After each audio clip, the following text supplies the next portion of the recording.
Welcome to Lesson 11.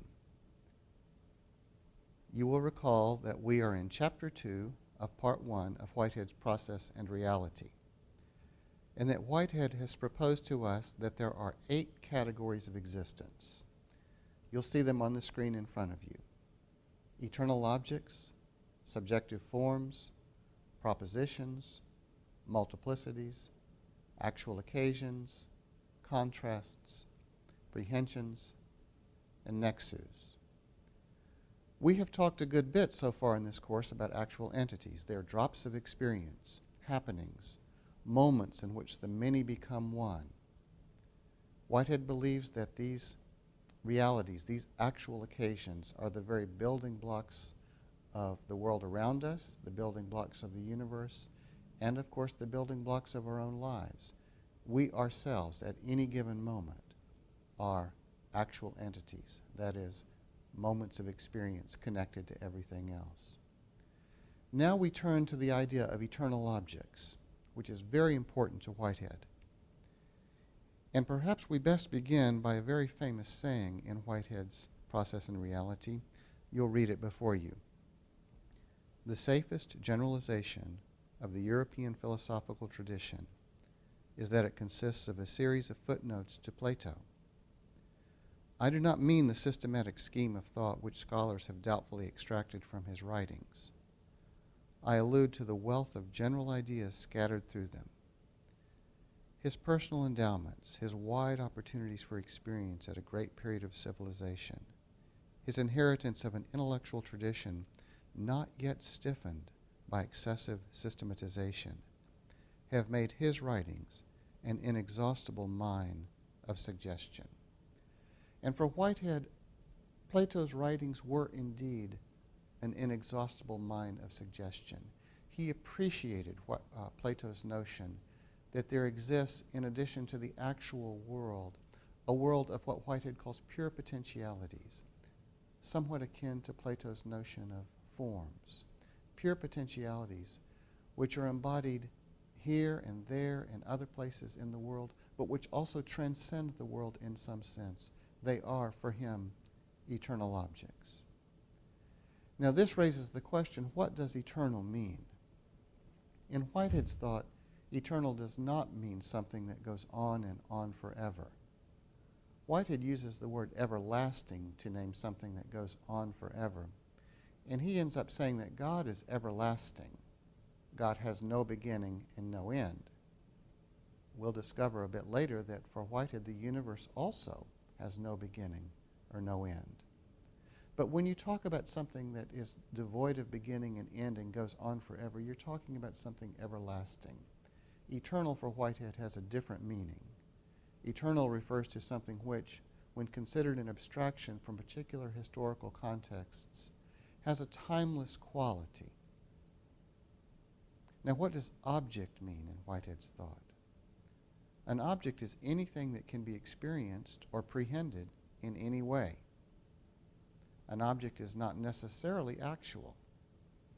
Many kinds of objects are real in that we really experience them, but they're not actual. So what would be examples of objects that are real but not actual? Well, 2 candidates would be cartoon figures and mathematical entities. We feel their presence through imaginative prehensions and intellectual prehensions. They are really present to us. They have form and objectivity of their own. But they are probably not actual. They do not have feelings and creativity of their own. If they do, they're actual. But if they don't, we still experience them.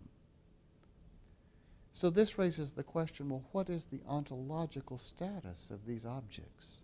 Objects of the imagination, objects of mathematical experience. The word ontology is a philosophical word for the study of being or existence.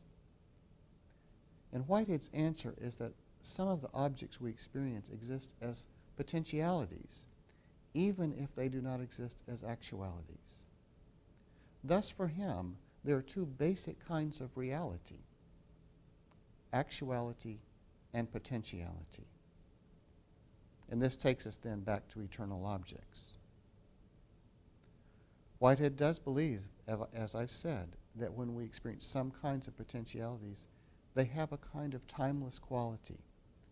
They are potentials for any possible world, not simply the world in which we live.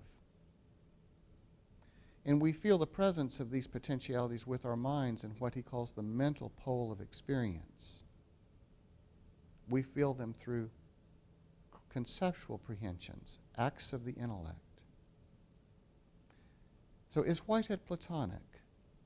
Is this perspective Platonic? It is Platonic in the sense that there is a realm of pure potentialities which can be felt by the intellect. It is Platonic in the sense that all actual entities participate in this realm and actualize some of the potentialities. It is not Platonic in the sense that for Whitehead, this realm is not more real than the actual world.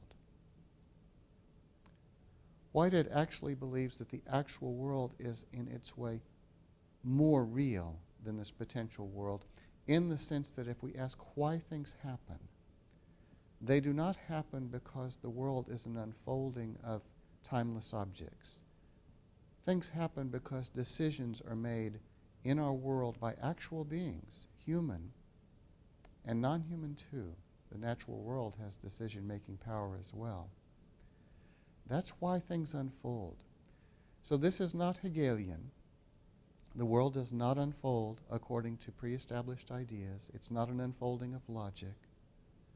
It's an unfolding of actual decisions made by actual entities. And yet, when the actual entities do what they do, when we make our decisions, when the universe makes its decisions, we actualize potentials that are part of the realm of eternal objects.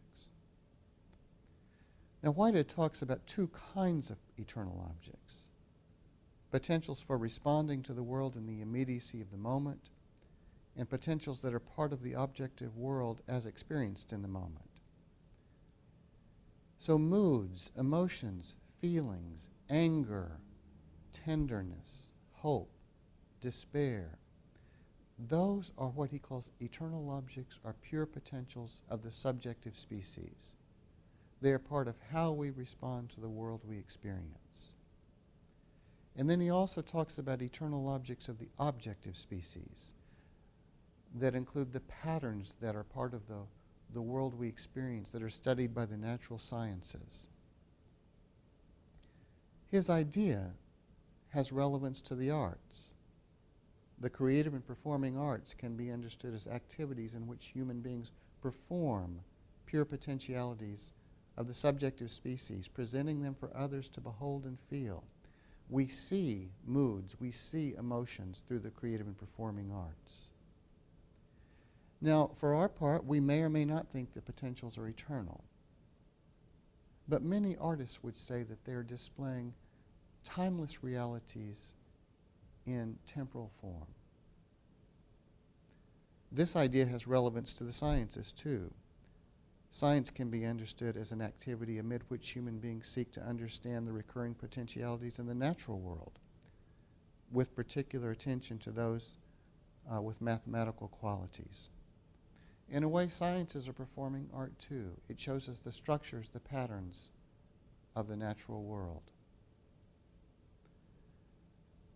Whitehead's view is that we human beings are always already enmeshed in a world of potentiality, the most abstract of which have a timeless quality. We live in two worlds that intersect but are also more than one another. A world of potentiality, a world of actuality. We're at the intersection, and so is everything else. Everything is an ingression of pure potentialities, and everything is actual in the way that it ingresses those potentialities. I hope this gives you a sense for what eternal objects are, this realm of pure potentiality. We'll return to this subject again and again as the course unfolds. See you next time. Thanks.